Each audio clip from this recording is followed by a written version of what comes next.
Congress party నాయకులు. మీరు గమనిస్తే వైఎస్ఆర్ కాంగ్రెస్ పార్టీని భుజాన వేసుకొని మోస్తున్నటువంటి అనేక మంది పెయిడ్ ఆర్టిస్టులు కూడా ఈ మావిగాని దెబ్బకి బిత్తరపోయి ఏం చెప్పాలో ఏం చెందాలో అర్థం కాక ఎవడిచ్చాడ్రా బాబు ఈ సలహా, ఈ రోజున మేము వాళ్ళని ఎంత మోస్తున్నా సరే ఇంత కామెడీ పీసులు చేసేసారు మమ్మల్ని అని చెప్పి వారిని మోస్తున్నటువంటి టీవీ ఛానల్ దగ్గర నుంచి విశ్లేషకులు అనేటువంటి పేరులో వచ్చేటువంటి వైఎస్ఆర్ కాంగ్రెస్ పార్టీ ప్రతినిధులు అందరూ కూడా బిత్తరపోయినటువంటి పరిస్థితి. వడదెబ్బ తగిలినటువంటి పక్షి ఏ విధంగా పడిద్దో ఆ విధంగా పడినటువంటి పరిస్థితి. అట్లాంటి పరిస్థితిలో ఈ రోజున వాళ్ళు చేసేటువంటి మాటలన్నీ కూడా సత్య దూరమైనటువంటి మాటలు.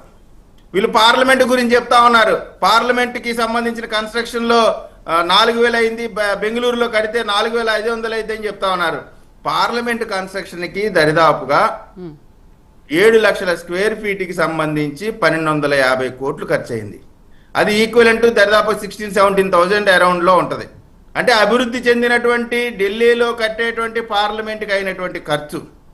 కానీ వైజాగ్లో ఇక్కడి నుంచి 5 సంవత్సరాల క్రితం జగన్మోహన్ రెడ్డి గారు నివాసం ఉంటాము, రాబోయే 30 సంవత్సరాలు నేనే ముఖ్యమంత్రిగా ఉంటాననేటువంటి భ్రమంలో బ్రతికిన రోజుల్లో ఆయన నివాసం ఉండేటువంటి ఇల్లు ఖరీదు అడుగు ఒక స్క్వేర్ ఫీట్కి అక్షరాల 30,000 రూపాయల కంటే ఎక్కువ. 30,000 రూపాయలు. ఆంధ్రప్రదేశ్ అభివృద్ధికి ఆంధ్రప్రదేశ్కి ఒక దశ దిశ దిక్కు దివానం ఉండాలంటే అమరావతి అనే ఒక రాజధాని ఉండాలా.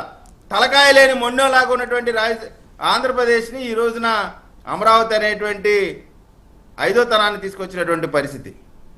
ఇటువంటి పరిస్థితిలో ఆంధ్రప్రదేశ్కి ఫ్యూచర్లో కూడా తిక్కలో ఎవడన్నా వచ్చినా పొరపాటున ప్రజలు ఏదైనా పొరపాటును తప్పు చేసినా సరే దాన్ని ఏ విధంగా ఇబ్బంది లేకుండా ఉండటం కోసం భారతదేశంలో ఉన్నటువంటి అధికార ప్రతిపక్ష పార్టీలు మొత్తం కూడా ముక్త కంఠంతో అమరావతికి మద్దతుగా పలిగితే ఒకే ఒక్క ఆంధ్రప్రదేశ్ ప్రజల ద్వారా ఎమ్మెల్యేగా, ఎంపీగా, ప్రతిపక్ష పార్టీ నాయకుడిగా, ముఖ్యమంత్రిగా పనిచేసినటువంటి ఆంధ్రప్రదేశ్ ప్రజలకు రుణం తీర్చుకోవాల్సినటువంటి జగన్మోహన్ రెడ్డి గారు ఆంధ్రప్రదేశ్ ప్రజల్ని అనుక్షణం వెన్నుపోటు పొడుస్తూ ఉన్నారు.